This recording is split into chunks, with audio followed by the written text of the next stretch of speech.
नमस्कार विद्यार्थियों। हिंदी साहित्य की कक्षा में हम रीतिकालीन कवियों के बारे में चर्चा कर रहे थे।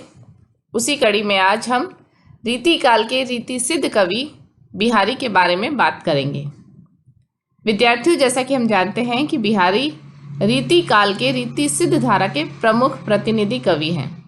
रीति सिद्ध धारा वह रीतिकाल की धारा है जिसके कवि रीति की परिपाटी से भली भांति परिचित है और वह रीति की जो परिपाटी है वह इनकी कविताओं में, इनकी रचनाओं में स्पष्ट रूप से परिलक्षित भी होती है, परंतु इन्होंने किसी लक्षण ग्रंथों की रचना नहीं की है। आज जिस कवि के बारे में हम चर्चा कर रहे हैं, कवि बिहारी, इनके काव्य में भी रीति की ये जो परंपरा है ये दिखाई देती है, लेकिन इन्होंने किसी लक्षण ग्रंथ की रचना नहीं की है। इनकी एकमात्र रचना बिहारी सतसई बहुत अधिक प्रसिद्ध है और इसमें रीति की परिपाटी हमें लक्षित होती दिखाई देती है।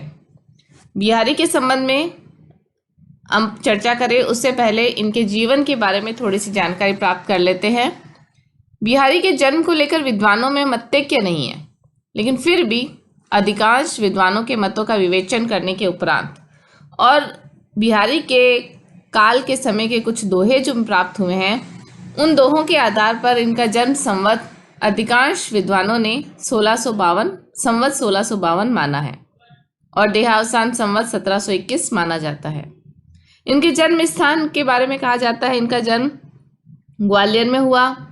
इनका बाल्यकाल बुंदेलखंड में बीता और पिता का नाम केशव राय था। ऐसा कहा जाता है कि जो बिहारी हैं, संवत 1675 में जब जहांगीर वृंदावन आते हैं और वहाँ पर ही शाहजहाँ भी जहांगीर के साथ वृंदावन आते हैं। शाहजहाँ का परिचय बिहारी से होता है और बिहारी शाहजहाँ के बुलावे पर आगरा जाते हैं।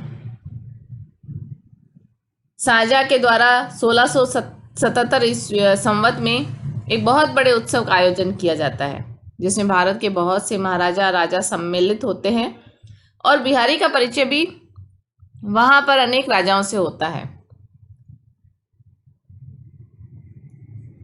और उसी क्रम में जयपुर के राजा जयसिंह से भी उनका परिचय होता है। 1691-92 के आसपास वह आमेर जाते हैं। आमेर के महाराजा, जयपुर के महाराजा जयसिंह के यहाँ वो पहुँचते हैं। जिस समय वह जयसिंह के यहाँ पहुँचते हैं उस समय जयसिंह अपनी एक नवोडा रानी के प्रेम में मुग्ध होकर राजकाज की सुधि को बिसार कर दिन रात अंतःपुर में पड़े रहते थे। बिहारी को जब ये समाचार ज्ञात होता है तब उन्होंने एक दोहा जो बहुत अधिक प्रसिद्ध है वह राजा को लिखकर भेजा। नहीं पराग नहीं मधुर मधु, नहीं विकास इही काल, अली कली ही सो बदियो आगे कौन हवाल। इस दोहे को पढ़ते ही महाराज की आंखें खुल गई और वह तुरंत ही अंतःपुर से बाहर आए। बिहारी का उन्होंने बहुत स्वागत किया, उन्हें बहुत अधिक पुरस्कार दिए और उनसे आमेर में ही रहने का अनुरोध किया और ये कहा कि यदि वे इस प्रकार के दोहे रोज सुनाया करेंगे तो उन्हें प्रतिदिन एक मोहर पुरस्कार में दी जाएगी। बिहारी अब जयसिंह के अनुरोध पर आमेर में ही रहने लग गए।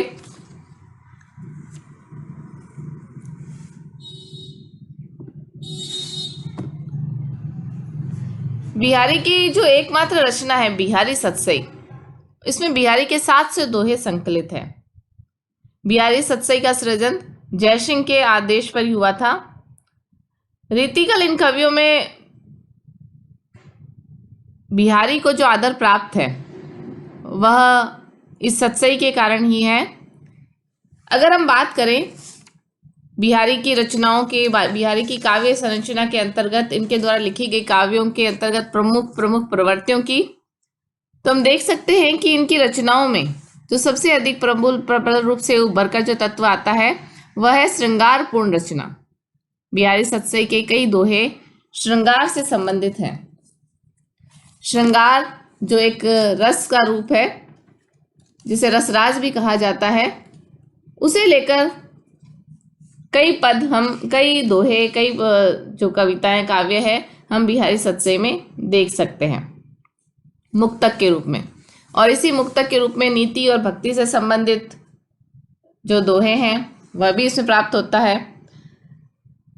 बिहारी के संबंध में कहा जाता है कि इनका ये जो भक्ति भाव है संभवतः पत्नी की मृत्यु के पश्चात जागा होगा। इसके पश्चात हम देखते हैं कि नारी सौंदर्य के चित्रण में तो बिहारी अप्रतिम है।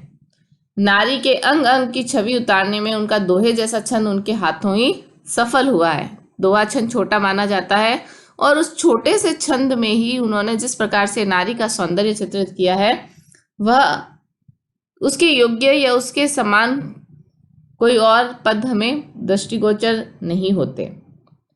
श्रृंगार के भी विरह रूप और संयोग रूप दोनों रूपों का उन्होंने चित्रण किया है।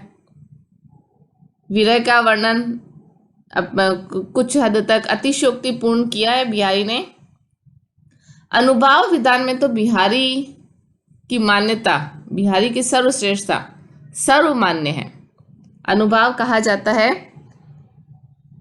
जो भाव के पीछे आते हैं, जो शारीरिक मानसिक चेष्टाएं हैं वह अनुभाव के अंतर्गत शामिल की जाती है। बिहारी ने इस छोटे से दोहे छंद में भी जिस प्रकार से लिखा है, अनुभावों का चित्रण किया है, वह अविस्मरणीय है। रीतिकालीन काव्य में बिहारी को सबसे अधिक आदर प्राप्त हुआ है। बिहारी सतसई की टीकाएं भी बहुत सी लिखी गई हैं। हिंदी साहित्य में बिहारी के संबंध में एक अलग साहित्य निर्मित हो गया है। बिहारी जैसी लोकप्रियता बहुत कम कवियों को प्राप्त हुई है। इसीलिए राधाचरण गोस्वामी ने बिहारी के विषय में लिखा है, यदि सूर सूर तुलसी शशि उड़गुन केशव दास है तो बिहारी पीयूषी वर्षी मेघ है, जिसके उदय होते ही सबका प्रकाश आच्छन्न हो जाता है। फिर जिसकी वृष्टि से कवि कोकिल कुहकने, मनोमयूर नृत्य करने और चतुर चातक चहकने लगते हैं। फिर बीच बीच में जो लोकोत्तर भावों की विद्युत चमकती है वह हृदय छेद कर जाती है। राधाचरण गोस्वामी ने अपने इस वाक्यांश में बहुत कुछ बिहारी के संबंध में कहा है। हिंदी काव्य जगत में जो सूरदास जी हैं उन्हें बहुत अधिक महत्व दिया गया है। उन्हें सूर्य के समान, तुलसीदास जी को चंद्रमा के समान और छोटे मोटे खगोलीय ग्रहों के समान केशवदास को माना गया है।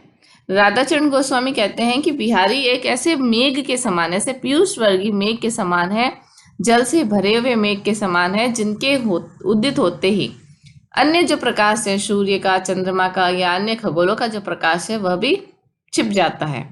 और जब उन पीयूष वर्षी बादलों की बारिश होती है तो प्रत्येक व्यक्ति का हृदय खिल उठता है और उसके बीच बीच में जो संसार से परे भाव उभर कर आते हैं वह तो हृदय को भेद ही जाते हैं। तो राधाचरण गोस्वामी ने बिहारी के काव्य के लिए बहुत उत्कृष्ट शब्दों का प्रयोग किया है। बिहारी के जीवन परिचय के अंतर्गत ही, उनके काव्य के परिचय के अंतर्गत ही हम उनकी थोड़ी सी भाषा के बारे में भी जानकारी प्राप्त करते हैं। बिहारी की रचना बिहारी सतसई, जैसा कि हम जानते हैं कि ब्रज भाषा में लिखी गई है। ब्रज भाषा का सुंदर व्यवस्थित साहित्यिक रूप सतसई में दिखाई देता है, वैसा बहुत कम कवियों की रचनाओं में दिखाई देता है। रीतिकाल की प्रमुख काव्य भाषा ब्रज ही थी और बिहारी ने उस ब्रज भाषा का जो सौंदर्य प्रस्तुत किया है वह अप्रतिम है। लोकनाथ द्विवेदी ने बिहारी की भाषा में लिखा है कि शब्दों का प्रयोग सतसई में बड़े ही अनूठे ढंग से वजन तोलकर देश काल पात्र का ध्यान रखकर किया गया है। बिहारी लाल जी की भाषा में मनोभावों का प्रतिबिंब निर्मल दर्पण की तरह झलकता है। बहुत थोड़े में गंभीर अर्थ ध्वनित करने वाले सुंदर प्रचलित शब्दों की सुकर सजावट, रस के अनुकूल भाषा का प्रवाह, मुहावरे की तेजी आदि सभी दर्शनीय है। फिर बिहारी लाल जी ने माधुर्य और प्रसाद को तो जैसे अनुचर सा बना डाला है। ये सब बिहारी की ब्रज भाषा की सुंदरता का ही प्रभाव है, जिसके कारण ऐसी सुंदर भाषा का प्रयोग वह कर पाए। बिहारी की भाषा के संबंध में ही हम इनमें कुछ और जो इनके गुण उभर कर आते हैं वह हम देखते हैं। इनकी भाषा की जो सबसे पहली विशेषता है जो हम देखेंगे वह है ध्वन्यात्मकता। ध्वन्यात्मकता वह भाषा का रूप है जब शब्द जनकृति मानस में एक नूतन आह्लाद का सृजन करती है। जिस प्रकार से घनानंद जी के एक एक कवित के एक एक चरण की इस पंक्ति में आनंद विधान सुखदान दुखदायिनी दे में मृदंग की धीमी धीमी ध्वनि हमें सुनाई देती है। बिहारी के कुछ दोहे ऐसे हैं जो हमें वायु के चलने की, मतंग के चलने से जो एक ध्वनि संचरित होती है उसका आभास कराते हैं। रुनित भृंग घंटावली झरत दान मधुनीर, मंद मंद आवत चलियो कुंजर कुंज समीर।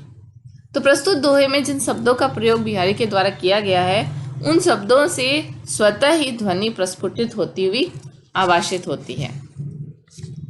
इनकी भाषा में एक अन्य विशेषता है बोलचाल की भाषा की उत्कृष्टता। कवि ने जो भाषा प्रयोग की है वह कोई बहुत अधिक साहित्यिक भाषा ऐसा नहीं है। आम बोलचाल में जिस भाषा का रूप हमें दृष्टिगोचर होता है वही शब्दावली बिहारी के काव्य में भी हमें दिखाई देती है। शब्दालंकारों की दृष्टि से बिहारी बहुत श्रेष्ठ रहे हैं। अनुप्रास के प्रयोग से तो भाषा जैसे चमत्कृत हो उठी है।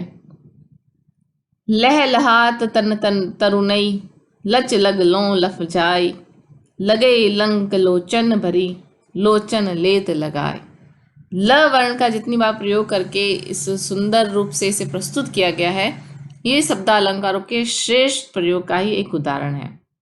इनके साथ साथ मुहावरों का समुचित प्रयोग कवि ने किया है। भाषा सौंदर्य में मुहावरों का प्रयोग भाषा को एक नया रंग सा चढ़ा देता है। बिहारी मुहावरे के प्रयोग में पूर्ण रूप से हमें सफल दिखाई देते हैं और इसीलिए राधा कृष्ण दास ने कहा भी है कि मुहावरे और उत्प्रेक्षा में तो बिहारी लाल बादशाह हैं। समुचित सामसिक पदावली का प्रयोग भी बिहारी की भाषा की विशेषता कही जा सकती है। ऐसा कहते हैं कि सामसिक पदावली की यदि बहुलता हो तो जिससे भाषा का सौंदर्य वह नष्ट हो जाता है, और लेकिन यदि यही सामसिक पदावली का प्रयोग कुशलता से किया जाए तो भाषा का परिमार्जित रूप प्रकट होता है। भाषा की अभिव्यंजना शक्ति बढ़ जाती है। बिहारी की भाषा में हम समासिक पदावली का समुचित प्रयोग देखते हैं। बुंदेलखंडी भाषा है उसका प्रभाव बिहारी की भाषा पर दिखाई देता है। शब्दों का शुद्ध प्रयोग करने की दृष्टि से यदि बात की जाए तो उसमें भी बिहारी बाजी मार लेते हैं। इन्होंने शब्दों को बहुत कम विकृत किया है। एक या दो विकृत शब्द ही इनकी भाषा में प्राप्त हो पाते हैं, अन्यथा इन्होंने सर्वथा ही सजीव सुकुमार सरस शुद्ध ब्रज भाषा का प्रयोग किया है। और ये भाषा का जो सौंदर्य है ये उनकी संपूर्ण सत्सई में बिखरा हुआ दिखाई देता है। माधुर्य गुण से परिपूर्ण जो भाषा का रूप है वह इनकी भाषा की प्रमुख विशेषता है। विद्यार्थियों, जैसा कि आप जानते हैं कि भाषा के 3 गुण होते हैं, माधुर्य, ओज और प्रसाद। परंतु इन सब में माधुर्य का होना तो नितांत आवश्यक है। बिहारी की भाषा इस गुण के लिए अत्यधिक प्रसिद्ध है। इनकी जो सत्सई है वह तो जैसे कि माधुर्य गुण से ही ओतप्रोत है। ऐसा विदित होता है कि मानो वह पीयूष से परिपूर्ण कोई बादल हो या फिर मधुरता से उमड़ता हुआ कोई पारावार हो। ब्रजभाषा स्वयं भी अपनी मधुरता के लिए प्रसिद्ध रही है, लेकिन बिहारी सत्सई की जो भाषा है वह तो मानो सोने में सुगंध के समान है। तो इस प्रकार हम देखते हैं कि बिहारी की भाषा अनेक गुणों से युक्त है। विद्यार्थियों, आज हमने बिहारी के जीवन परिचय के अंतर्गत इनकी काव्य की भाषा, इनकी सत्सई के बारे में कुछ बातों की जानकारी प्राप्त की। आगे की कक्षा में हम बिहारी सत्सई में संकलित कुछ दोहों की व्याख्या करेंगे। धन्यवाद।